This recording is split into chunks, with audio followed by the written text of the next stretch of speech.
Hi everyone, and welcome back to Innovaticalls. I am Professor Nikia Shiagi from RMIT University in Melbourne. This channel is all about supporting students, graduate, and early career professionals to not only survive but truly flourish in both their academic and personal lives. Before we get started, make sure you hit the subscribe button and turn on notification because we are going to explore some powerful skills that can transform your journey. In today's episode, we are going to take an overview of the emotional intelligence, what it is, why it matters, and how it connects to deeply with student success. We will explore how EQ, as we call it, plays a role not just in your academic result but also in your ability to adapt, form relationships, and overcome challenges in education.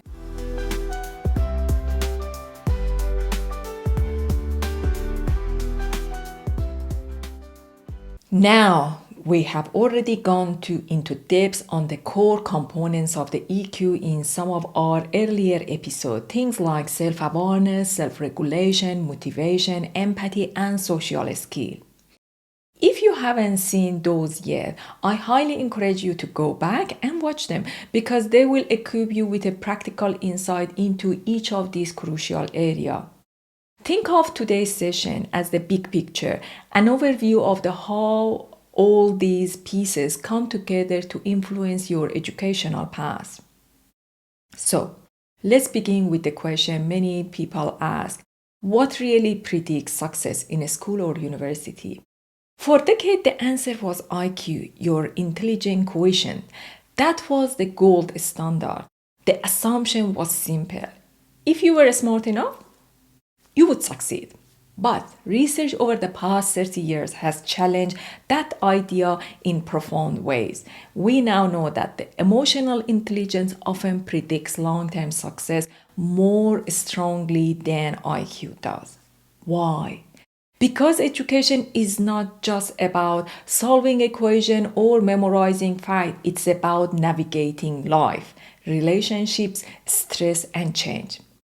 And that is where EQ comes into the play. Let's look more closely at what happened in the real world. Imagine a group of the first year university students. They all got in because their academic scores, right?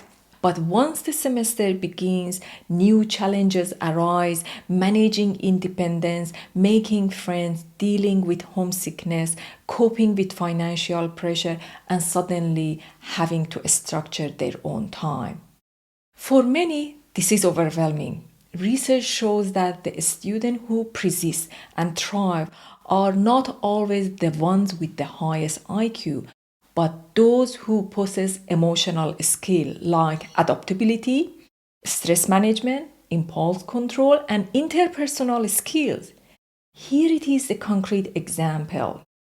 Picture two students, both equally talented in terms of the academics. The first one, when faced with stress, panics, isolate themselves, and they stop seeking help. The second one, while just as stressed, knows how to calm themselves, reach out to professor or peers for support, and maintains a circle of encouraging friends. Who is more likely to stay the course and graduate? It is almost always the student with a stronger EQ. Intelligence can get your foot in the door, but EQ is what keeps you moving forward when the road gets tough. Now, let's go deeper into some specific EQ skills that strongly predict a student's outcome. One of the most powerful is impulse control. That is the ability to resist immediate temptation in order to achieve long-term goals. Think about those moments when you have an exam tomorrow, but your friends are inviting you to a party, or when you are tempted to scroll endlessly on social media instead of finishing an assignment. A student with a strong impulse control know how to pause, reflect, and make a decision that align with their bigger goal. And over the time, these small decisions compound into success. Another crucial factor is optimism. Optimism doesn't mean ignoring reality or pretending everything is fine. It is about maintaining the belief that challenges are temporary and that effort will pay off. Optimistic students are more likely to bounce back from the setback, whether that's a disappointing grade or a tough semester. They see failures as a feedback rather than as a verdict on their ability, and that mindset fuels perseverance. Let's also talk about empathy and social responsibility. College isn't just about grade, it's about community.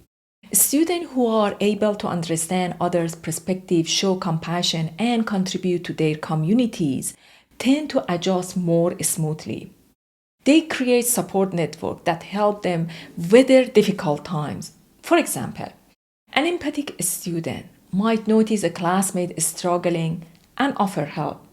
That act not only strengthens the relationship but also fosters a sense of belonging for both students, which is crucial for retention. But here is where it gets interesting. Balance matters. For example, too much independence can sometimes be counterproductive. Some students pride themselves on doing everything alone, refusing to ask for help, and focusing exclusively on their social lives. The results: lower GPA, more stress, and often burnout. So, while independence is valuable, knowing when to reach out for assistance is just as important. EQ is not about being perfect. It's about balancing your emotional and social resources in a way that sustains your growth. Another area worth highlighting is adaptability. University are environment of the constant change, new courses, new technology, new peers, even living in a new city or country. Students who are rigid in their mindset often struggle to adjust.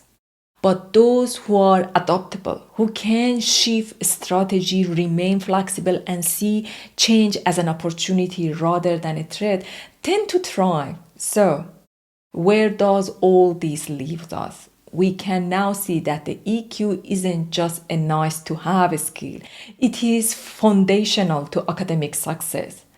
While IQ gets you into the university, AQ determines whether you will graduate, whether you will enjoy the process along the way.